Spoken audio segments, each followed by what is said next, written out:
Perkenalkan, nama saya Nadia Utami, NIM 2019-00848 dari kelas Manajemen 6A7. Baik, di sini saya akan menjelaskan sedikit mengenai UMKM Malabis yang berada di Bantul. Baik, di sini saya akan menjelaskan mengenai profil perusahaan dan juga sejarah berdirinya UMKM. Baik, saya akan menjelaskan mengenai sejarah berdirinya UMKM Malabis. UMKM ini merupakan UMKM yang berada di Bantul, tepatnya yaitu beralamat di Kelaras RT 4 Canden Jetis Bantul. UMKM ini merupakan salah satu UMKM yang bergerak di bidang fashion, khususnya yaitu fashion muslimah. Sejarah berdirinya UMKM ini yaitu UMKM ini berdiri sejak tahun 2017, tepatnya pada tanggal 25 Februari 2017. Awal mula berdirinya UMKM ini yaitu karena hobi dan juga ketertarikan sang pemilik toko untuk membeli kain dan juga berbagai macam aksesoris yang berhubungan dengan fashion. Dari hobinya tersebut, sang pemilik UMKM mulai untuk mencoba membuat hijab dengan model yang sedang tren pada saat itu. Kemudian, seiring berjalannya waktu, UMKM tersebut tidak hanya memproduksi hijab. UMKM tersebut mulai merambah, membuat gamis dan juga fashion yang lainnya. Hingga saat ini, Malabis Hijab menjadi produsen fashion muslimah yang selalu berusaha untuk dapat menjadi sentra hijab kekinian dan fashion muslim termurah. Di sini saya akan menjelaskan mengenai pelaksanaan manajemen produksi di UMKM Malabis. Di dalam UMKM Malabis ini terdapat beberapa tahapan, yaitu yang pertama, sang pemilik toko itu perlu melakukan survei pasar untuk mengetahui tren apa yang sedang diminati pada saat ini di bagian fashion. Setelah melakukan survei pasar dan mengetahui permintaan pasar itu seperti apa, kemudian UMKM ini mulai melakukan desain produk. Desain produk ini disesuaikan dengan permintaan pasar yang telah disurvei tadi.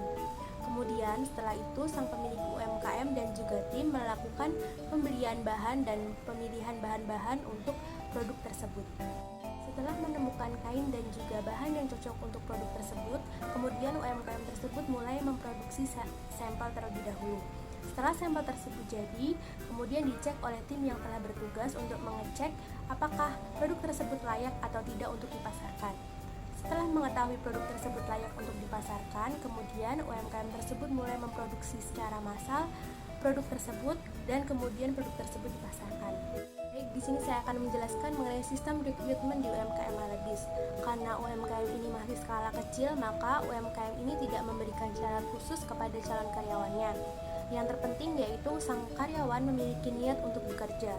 Kemudian setelah itu, yang kedua yaitu calon karyawan tersebut memiliki keahlian di bidangnya, yaitu seperti menjahit, cutting, dan juga packing. Saya akan menjelaskan mengenai manajemen keuangan di Malabis. Untuk modal awal, UMKM ini diambil dari tabungan pribadi milik sang pemilik UMKM tersebut. Kemudian cara mengontrol keuangannya yaitu pada pengeluaran dan pemasukan di setiap bulannya dicatat dan kemudian dibukukan. Kemudian untuk mengelola laba usaha, UMKM ini membaginya menjadi 3, yaitu 70% dikembalikan ke modal, kemudian 10%-nya dialokasikan ke penambahan modal, dan yang 20% itu dialokasikan ke dana tidak terduga. Di sini saya akan menjelaskan mengenai manajemen pemasaran di UMKM Malabis. Yang pertama yaitu promosi di UMKM Malabis. Untuk mempromosikan produknya, UMKM ini melakukannya dengan 2 cara, yaitu melalui yang pertama melalui pemasaran word of mouth atau pemasaran dari mulut ke mulut yang dilakukan oleh para konsumen sebelumnya. Yang kedua yaitu melakukan promosi secara online melalui sosial media seperti Instagram dan Facebook. Yang kedua yaitu proses distribusi barang. Untuk proses distribusi barang, khususnya yang berada di wilayah Kota Yogyakarta, biasanya para konsumen itu mengambil produknya secara mandiri di rumah produksi di UMKM Malabis ini. Kemudian untuk wilayah yang berada di luar Kota Yogyakarta, biasanya UMKM ini mengirimkan produknya melalui ekspedisi. Hal yang belum maksimal di UMKM Malabis. Yang pertama yaitu dalam proses produksi. Untuk dalam proses produksi ini biasanya UMKM Malabis ini mendapatkan kendala pada bagian waktu. Karena pada saat pre-order itu para konsumennya itu biasanya memberikan waktu yang mepet sehingga membuat para karyawan harus lembur dan menyelesaikan pesanannya. Kemudian yang kedua yaitu masalah pada karyawan. Di sini karyawannya sering mengundurkan diri secara dadakan. Biasanya itu karena mereka memiliki kesibukan lain atau memiliki keinginan lain seperti menikah dan yang lainnya. Kemudian yang ketiga yaitu keterbatasan karyawan di bagian produksi, misalnya yaitu menjahit, sehingga membuat UMKM ini mendapatkan omset yang tidak maksimal. Di sini saya akan memberikan saran untuk UMKM Malabis. Saran yang pertama yaitu UMKM Malabis dapat menambah karyawan atau penjahit agar dapat memenuhi permintaan konsumen. Penambahan karyawan dapat dilakukan pada saat menjelang hari-hari besar saja, jadi dapat memenuhi permintaan konsumen dan juga tidak perlu ada karyawan yang lembur.